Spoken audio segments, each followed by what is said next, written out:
السلام علیکم۔ اردو چلت رنگ میں خوش آمدید۔ ایک نئے افسانے کے ساتھ حاضر ہوں، تو آئیے سنتے ہیں۔ پہلے وقاص کی آمدنی بس اتنی تھی کہ اس کا گزارا ہو رہا تھا۔ اب وہ پریشان رہا کرتا تھا کہ اتنی کوشش کے باوجود وہ کوئی بچت کیوں نہیں کر پا رہا۔ اکثر وہ اس حوالے سے سوچتا کہ آخر کیا وجہ ہے، لیکن اسے کوئی وجہ سمجھ میں نہ آتی تھی۔ وقاص کے 2 بیٹے تھے، کامران اور فہد۔ وقاص کی بیوی نورین تعلیم یافتہ خاتون تھی۔ وہ بھی اپنے شوہر کا ساتھ دینے کی کوشش کرتی اور گھریلو اخراجات محدود کرنے کی کوشش میں محو رہتی۔ اپنی اس کوشش میں وہ کسی حد تک کامیاب بھی تھی، اسی لیے تو ان کے گھر کا نظام جیسے تیسے چل رہا تھا۔ نورین نے کہیں ملازمت حاصل کرنے کی کوشش نہیں کی اور نہ وہ اس میں دلچسپی رکھتی تھی۔ وہ تو بس اپنا گھر سنبھالنے کو ترجیح دیتی تھی۔ نورین ذرا سخت مزاج کی خاتون تھی، اس لیے اکثر وقاص پر اپنی مرضی مسلط کرنے میں بھی کامیاب ہو جاتی۔ وقاص کے ساتھ اس کے والد بھی رہا کرتے تھے۔ ان کی عمر کافی ہو چکی تھی اور اپنے زیادہ تر کاموں کے لیے انہیں دوسروں کی مدد کی ضرورت پڑتی تھی۔ تب وقاص اپنے باپ کا خیال رکھتا تھا۔ کامران اور فہد بھی اپنے دادا ابو کے کام بھاگ بھاگ کر کرتے تھے۔ وہ اپنے دادا ابو سے بہت پیار کرتے تھے۔ نورین اپنے سسر سے بہت تنگ تھی۔ وہ انہیں اپنے اوپر بوجھ سمجھتی تھی، لیکن وقاص اسے سمجھاتا کہ والدین تو اولاد کے لیے بہت بڑی نعمت ہوتے ہیں، ان کی خدمت کرنی چاہیے تاکہ اللہ تعالیٰ خوش ہو اور اپنی رحمتیں نازل کرے، لیکن وہ ایک کان سے سن کر دوسرے کان سے نکال دیتی۔ اسے یہ بات بھی پسند نہیں تھی کہ کامران اور فہد اپنے دادا کے پاس کیوں گھسے رہتے ہیں۔ وہ اکثر انہیں منع کرتی رہتی، لیکن بچے تو من کے سچے ہوتے ہیں، وہ وہیں زیادہ جاتے ہیں جہاں سے انہیں پیار ملتا ہے۔ وقاص تنگی کے باوجود محنت کرتا رہا کیونکہ اسے اس عمل پر یقین تھا۔ وقت گزرنے کے ساتھ ساتھ ان کے حالات میں بہتری آتی گئی۔ جس گھر میں وہ رہتے تھے وہ اس کے والد کا اور کافی بڑا گھر تھا۔ وقاص نے اپنے والد سے مشورہ کیا اور وہ گھر بیچ دیا۔ وہ گھر خریدار کو بہت پسند آیا اور اس نے کسی بحث مباحثے کے بغیر انہیں ان کی مطلوبہ رقم فراہم کر دی۔ وقاص کو اس کی توقع سے زیادہ رقم مل گئی۔ اس نے اس رقم سے ایک اچھے سے علاقے میں جگہ خرید کر جدید گھر بنوایا۔ نیا گھر انہوں نے ایک نئی آباد ہونے والی کالونی میں لیا تھا۔ اس کالونی میں ہر سہولت موجود تھی۔ انہوں نے اپنے نئے گھر کو بڑے زبردست طریقے سے سجایا۔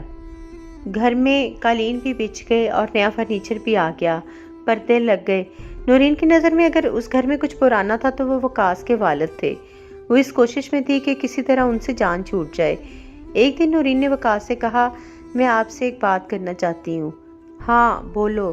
یہ سن کر وہ ٹھہرے ہوئے لہجے میں بولی، میری بات کا برا نہ منانا، اگر آپ ابو جی کو اوپر والے کمرے میں لے جائیں تو ہم انہیں کھانا وہیں پہنچا دیا کریں گے۔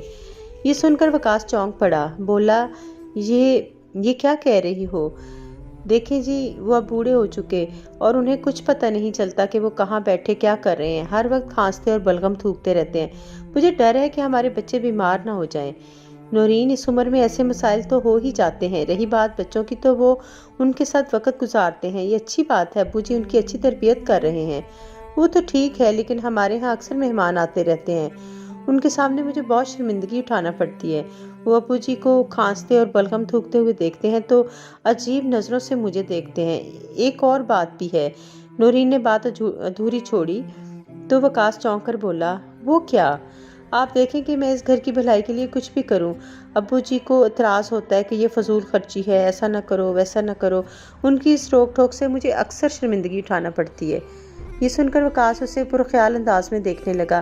اصل میں وقاص ایک ادارے میں ملازمت کرتا تھا۔ آج کا دور مقابلے کا دور ہے، اس لیے وہ اضافی وقت لگا رہا تھا تاکہ مالکان خوش ہو کر اسے ترقی دے دیں۔ ویسے بھی وہ اس بات کا حقدار تھا، لیکن جانے کیوں ابھی تک اسے ترقی نہیں ملی تھی۔ اس کے پاس اب وقت ہی نہیں ہوتا تھا کہ کچھ دیر کے لیے اپنے باپ کے پاس جا کر بیٹھ جائے۔ کئی دن گزر جاتے اور وہ اپنے والد کو نظر نہ آتا۔ اسے خاموش دیکھ کر نورین نے پوچھا، پھر کیا سوچا آپ نے؟ بیوی کی بات سن کر وہ کہنے لگا، جیسا چاہو کر لو۔ یہ سن کر اس کی بیوی خوش ہو گئی۔ اس کی تو جیسے دلی مراد پوری ہو گئی تھی۔ اس نے اسی دن اپنے سسر کو اس کے بستر سمیت اوپر والے کمرے میں پہنچا دیا۔ پھر کچھ دنوں بعد اس نے ان کے برتن بھی الگ کر دیے تاکہ دوسرے برتن آلودہ نہ ہوں۔ ابھی بھی اس کا دل نہیں بھرا تھا۔ کچھ ہی دن گزرے تھے کہ وہ اوپر چڑھنے اور نیچے اترنے سے تھک گئی اور بیزار ہو کر اپنے شوہر سے کہنے لگی، میں اور میرے بچے ابو جی کے لیے کھانا لے جانے اور واپس آنے میں تھک گئے ہیں۔ اچھا پھر کیا کیا جائے؟ وقاص کو بھی اپنی بیوی اور بچوں کا احساس ہو رہا تھا۔ میرا خیال ہے کہ آپ انہیں نیچے لے آئیں اور اسٹور والا کمرہ دے دیں۔ یہ سن کر وقاص بولا، ٹھیک ہے، جیسے تمہاری مرضی۔ اجازت ملنے کی دیر تھی کہ اس نے سسر کو نیچے اتارا اور اسٹور میں پہنچا دیا۔ کپڑے اور ضرورت کی چیزیں پاس رکھ دیں، ساتھ ہی کھانے پینے کے برتن بھی رکھ دیے۔ یوں ہی کئی دن گزر گئے۔ ایک دن وہ سب دوپہر کا کھانا کھانے بیٹھے۔ اس دن اتوار تھا، اس لیے وقاص بھی گھر پر موجود تھا۔ اچانک فہد بولا، پاپا جب دادا فوت ہو جائیں گے تو میں ان کے برتن سنبھال کر رکھوں گا۔ یہ سن کر وقاص حیرت سے بولا، بیٹا تم ان کا کیا کرو گے؟ جب آپ دادا جان کی طرح بوڑھے ہو جائیں گے تو میں آپ کے لیے اس میں کھانا رکھا کروں گا۔ یہ سن کر وقاص نے جو لقمہ منہ میں ڈالا تھا وہ اس کے حلق میں اٹک گیا اور اس کی آنکھیں پھٹی کی پھٹی رہ گئیں۔ اسی وقت اسے اللہ تعالیٰ کا فرمان یاد آ گیا کہ اپنے والدین کے ساتھ احسان کرو۔ اسے ایک حدیث مبارکہ بھی یاد آ گئی جو اس نے کہیں پڑھی تھی۔ حضرت عبداللہ بن عمر رضی اللہ تعالیٰ عنہ فرماتے ہیں کہ نبی اکرم صلی اللہ علیہ وآلہ وسلم نے ارشاد فرمایا، باپ کی خوشی میں اللہ تعالیٰ کی خوشی اور باپ کی ناراضی میں اللہ تعالیٰ کی ناراضی ہے۔ وقاص کو فوراً احساس ہوا کہ جب وہ بچہ تھا اور اپنا کوئی کام کرنے کے قابل نہیں تھا تو والدین نے اس سے منہ نہیں موڑا تھا۔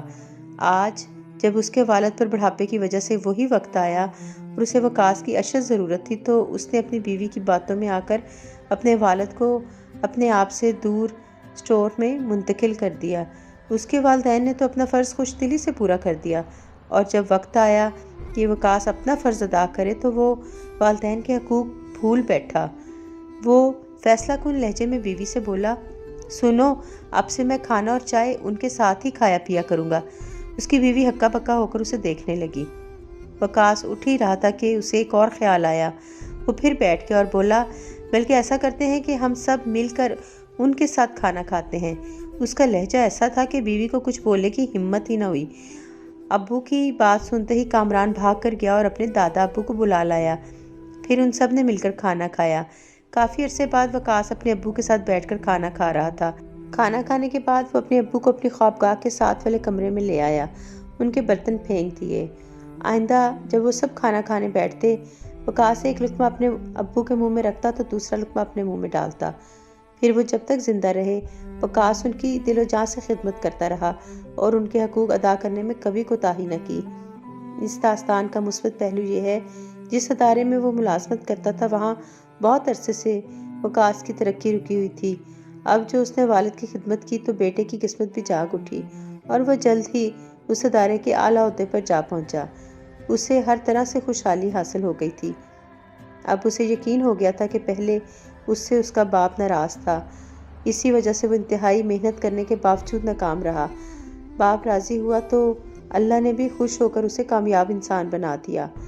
وہ اپنے چھوٹے بیٹے کا شکر گزار تھا کہ اس نے اسے اس کا بھولا ہوا فرض یاد دلا دیا تھا، ورنہ وہ جو آج اپنے باپ کے ساتھ کر رہا تھا ویسا ہی کل اس کے ساتھ ہو سکتا تھا۔